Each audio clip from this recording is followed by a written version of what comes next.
All right, let's get started today with starting to work with monomials and using the power to power rule and the power rule for exponents. So I want you to think about what exponents are and what do they mean? So if I have 2 to the 5th, what does it mean and what is it equal to? So it's definitely not 10. Hopefully you've realized that. That's not 2 times 5. What this actually is 2 times 2 times 2 times 2 and one more. 1, 2, 3, 4, 5 of them. This tells me how many times I am going to multiply the 2. So 2 times 2 is 4. 4 times 2 is 8. 8 times 2 is 16, and 16 times 2 is 32. So 2 to the 5th is actually 32. So how do I do powers on the calculator? So let me go ahead and open up the Desmos calculator here real quick, because we'll need it for just a little bit of this lesson. And if you haven't already opened it up, go ahead and do that. And let's see what that looks like. So 2 to the 5th. So I'm going to put the 2. And then I want you to look over here at, we have a power of 2 here. That's a square button. But this a to the b, okay, so if I press that, you see how it moves up into the top area. So I'm going to put a 5 in there, and you can see how that's 2 to the 5th. And you can see how my answer is 32. Okay, now that's different than if I do like 2 squared, because the 2 squared, that's that guy. That one only gives me the power of 2. Okay, now sometimes on some calculators, you'll actually see a button that looks like this. It's called the caret. Okay, it's called the caret. And so we would put in 2 caret 5, and that would give us the 32. So there's just a couple different ways to do it depending on your calculator. You might also see something like x to the y. That's going to work the same as what we did on the Desmos with the a to the b. Okay, so let's think about what is actually happening here. So I've got 3 to the 4th times 3 to the 3rd. So this actually means I have 1, 2, 3, 4 threes. And this one means I have 3 threes. Well, altogether, how many threes do I have? Yeah, I actually have 7. So 4 and 3 gives me 7. So this is actually 3 to the 7th. That's what it means. Let's take a look at this one. 2 squared. So that means I have 2 2's. Then there's 3 2's. Well, that's 5 2's. 2 to the 5th, which we already know happens to be 32. So what's actually happening here? Does anybody see a pattern? Well, hopefully you're noticing that when I am multiplying monomials that have like bases, that means this part is the same, okay? So this is the base. If these are the same, what I'm actually doing is adding my powers. Okay, I'm adding my powers. So this is 4. 1 plus 5 is 6. That's 4 to the 6th. And these 5's, well, there's a 3 and a 5. 3 plus 5 is going to give me 5 to the 8th. And it works the same way with x's. So I have x squared and I have x to the 6th. That's going to be x. 2 plus 6, which is actually x to the 8th. So what's happening is the bases are staying the same. Okay, we don't change the bases, and we're going to add the powers. Okay, the bases are staying the same. We're going to add the powers. Okay, hit pause, see what you can do with these. I'll catch up with you in just a few minutes. Okay, let's see how you did. The bases are the same. So 3 plus 5 is 8. Bases are the same. 4 plus 9 is 13. Bases are the same. 9 plus 5 plus 3. So 9 plus 5 is 14. 14 plus 3 is 17. Bases are the same here. So 1, 0, 2, and 3. That's going to give me y to the 6th. Again, bases are the same. 4 plus 4 is 8. My z's, 10 plus 12 is 22. My A's, 2 plus 4 is 6, 6 plus 6 is 12, 12 plus 8 is 20. And last but not least, my S's. So 3 plus 6 is 9, 9 plus 9 is 18. So again, remember I am adding these because the bases are the same. Now, one of the things we need to remember when we have a zero exponent, okay, and we'll get more into zero exponents later in the week, but I just want to make sure that you understand that these are actually the value of 1, okay? So if I put 5 to the 0 in my calculator, I'm going to get 1. If I put in 2 to the 0, I'm going to get 1. 3 to the 0, that's 1. So what happens is it pretty much just eliminates that power and that base, okay?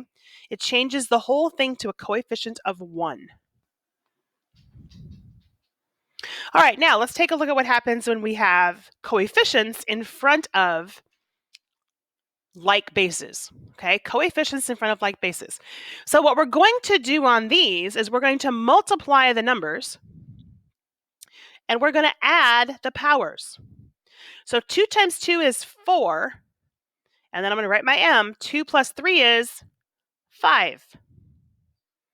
Okay, again, multiply the big numbers, the coefficients. 2 times 4 is 8. There's a 4, and remember, just because there's a k there, that's a power of 1. 4 plus 1 is 5. And I need to have my k in there, so I can't forget that. So let me write that one a little bit better. So I write my coefficient, I write my variable, and then 4 plus 1 is 5. Okay, what about this one? I see that I have two coefficients, 3 times 2, that's a 6. Are the x and the y the same? No, those are not like bases. So if these are not the same, I can't add them. I just have to drop them down. So the x gets to go first, then it becomes the y squared. Remember, it's alphabetical. So what happens first is the x's come before the y's. We're still alphabetical by power. All right, hit pause, see what you can do with this next one. Okay, let's see how you did. Coefficients, 2 times -3, that's a -6. Now I'm going to go to my x's. 4 plus 3, that's 7. Yeah, you have to pay attention to the like bases. So x's go with x's, y's go with y's, and z's go with z's. So my y's, I have a 2 and a 5, which is a 7. And my z's, I have a 6 and a 3, which is a 9. So my answer is -6, x7, y7, z to the 9th. Okay, now let's move on to a different type of problem. So this is actually the power to power rule, okay? The other one was the product rule. This is power to power. So this one, if you look at it, it's different than this. This one has two like bases that we're multiplying, okay? So we added the powers here. Well, this looks like a distribution.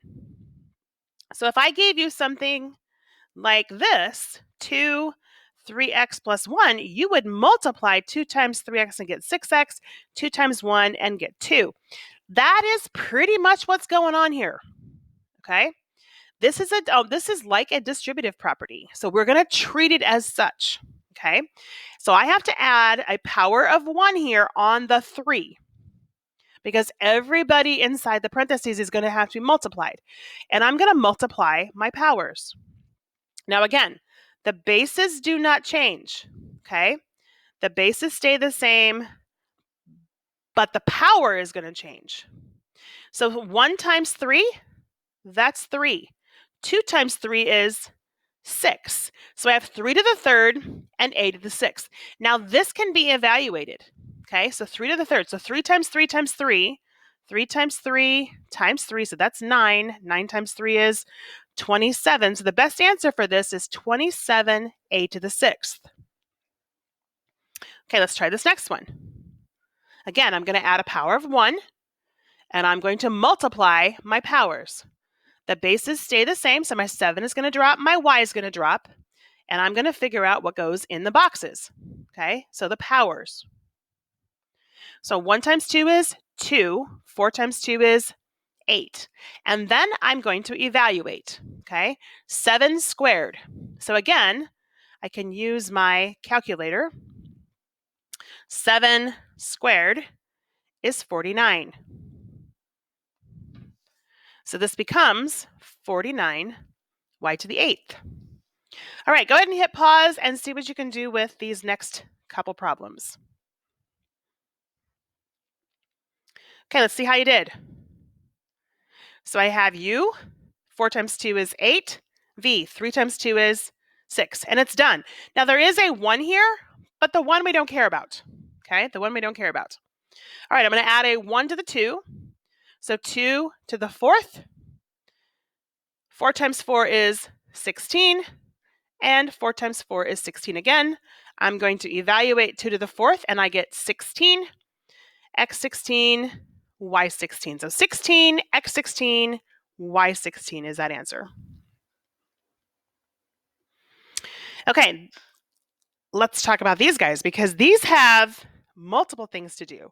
Now, I want you to think back to when we were doing order of operations, and maybe we saw a problem like this, where we had 3 plus 4 inside parentheses. Remember, we worked with gems, so we always work from the inside out. So 3 plus 4 was 7. 7 times 5 is 35, and that answer was 35. Okay?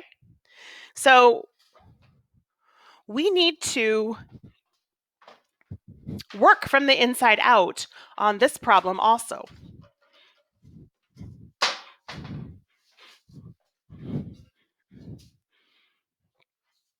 Okay, work from the inside out on this problem also. So we're going to simplify inside this problem before we distribute. So let's just ignore this piece for a little bit and let's work inside of here. So remember, there's a 1 right here. So I'm going to multiply 4 times 1 and get 4. Then I'm going to put my ends together. So 3 plus 2, that's 5. Okay, I'm going to drop my power of 2. So now I have just one term inside of my parentheses, and then I can distribute my power. I'm going to add my 1. 4, 1 times 2 is 2, and 5 times 2 is 10. Evaluate, 4 times 2 is 16, n to the 10th. There's my answer. Okay? Okay, go ahead and try this one. See what you can do with that, and then we'll go through the last one together.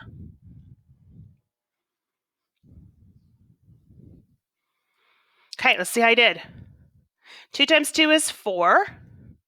3 plus 1 is 4. So I've taken care of the inside. I bring down my power of 2. I'm going to add a power of 1, and now I'm going to distribute.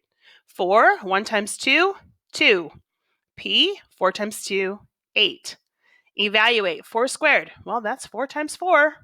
So 4 times 4 is 16, p to the 8th. All right, now this next one, you can see that I have a power here and then I have a multiply. So we're always going to distribute first, okay, when we have something like this. So we're going to go ahead and take it to everything. Remember, there's a 1 here. So 2 squared, x4, y6, drop down the other one, and then I'm going to go from there. So what is 2 squared? Well, 2 squared is actually 4. So 4 times 3 is 12. And then what am I doing with my x's if I'm going this way? Yeah, I'm adding. So 4 plus 3 is 7. 6 plus 4 is 10. So that answer is 12, x7, y10.